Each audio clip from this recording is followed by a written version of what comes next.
సిర్పూర్ చూడు అంటే మీ ఇంటికి ఎవరొచ్చినా కూడా అన్నం పెట్టే పంపిస్తారు. సిర్పూర్ కాగజ్ నగర్లో బేసిక్గా రావాలంటే ఇక్కడ నిత్యం అన్నదానం జరుగుతుంది. అలాగే అంబలి కూడా పోస్తారు.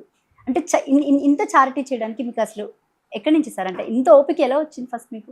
రాజకీయం అనేది సపరేటు, సేవ అనేది సపరేట్.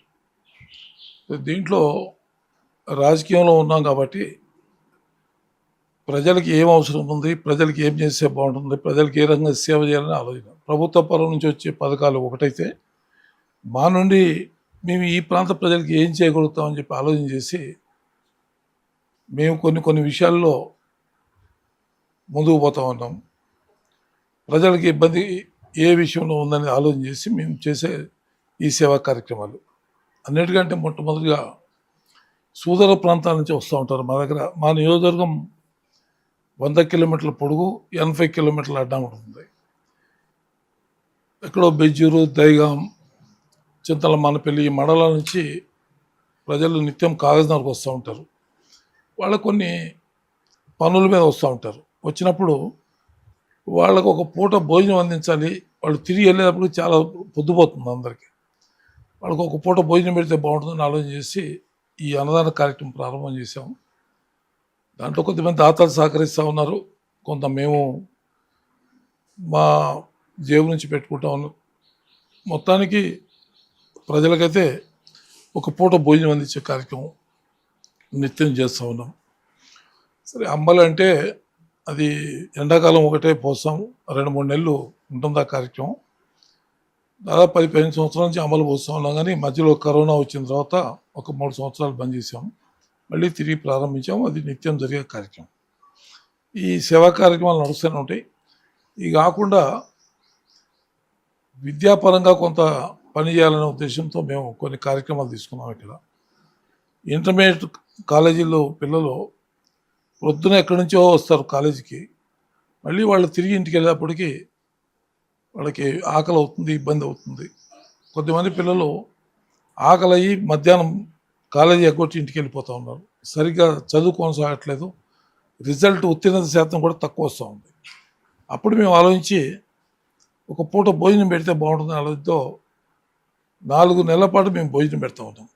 నవంబర్ 1 నుంచి మార్చి 1 వరకు మేము భోజనం పెడతా ఉన్నాం.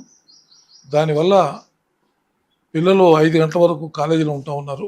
అధ్యాపకులు కూడా మంచిగా చదివిస్తూ ఉన్నారు. దాంతో రిజల్ట్ బాగా, ఉత్తీర్ణత శాతం బాగా పెరగడం జరిగింది. ఇవాళ ఉత్తీర్ణత 100కు 100% కాకుండా ఇవాళ తెలంగాణ రాష్ట్రంలోనే మేము ఫస్ట్ వస్తూ ఉన్నాం ఇంటర్మీడియట్ విద్యలో. అదేవిధంగా ప్రాథమిక పాఠశాలలో డిజిటల్ విద్య ప్రవేశపెట్టాం. దాదాపు 100 నుంచి 150 స్కూల్స్లో ఇలా డిజిటల్ విద్య కొనసాగుతూ ఉంది. అట్లనే పిల్లలకి ఇంగ్లీష్ స్పోకెన్ బుక్స్ ఇచ్చాం, ల్యాప్టాప్లు ఇచ్చాం.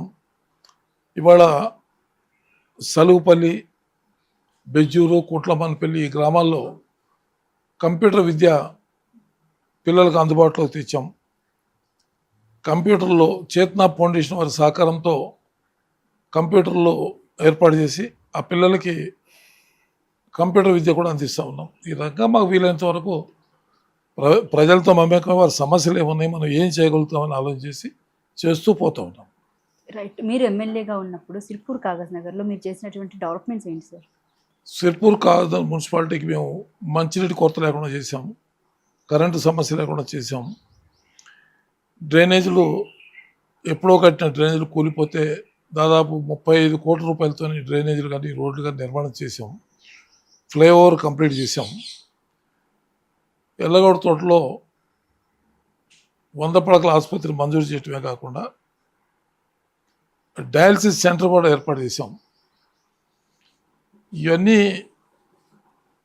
మా హయాంలో జరిగి ఇంకా ఎటువంటి నీటికి ఇబ్బంది కానీ ఇంకా ఏది కూడా లేకుండా మాకు వీలైనంత వరకు మేము ఈ మున్సిపాలిటీ అభివృద్ధి చేసాం.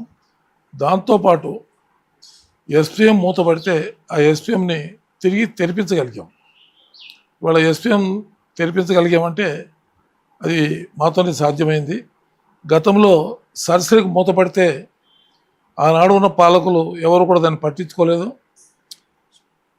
పట్టించుకున్నందువల్ల ఆ సరస్సుకి మూతపడి నాశనం అయిపోయింది. ఇవాళ మేము శ్రద్ధ తీసుకుని ఆ ఎస్పీఎంని తెలిపగలిగాం మేడం.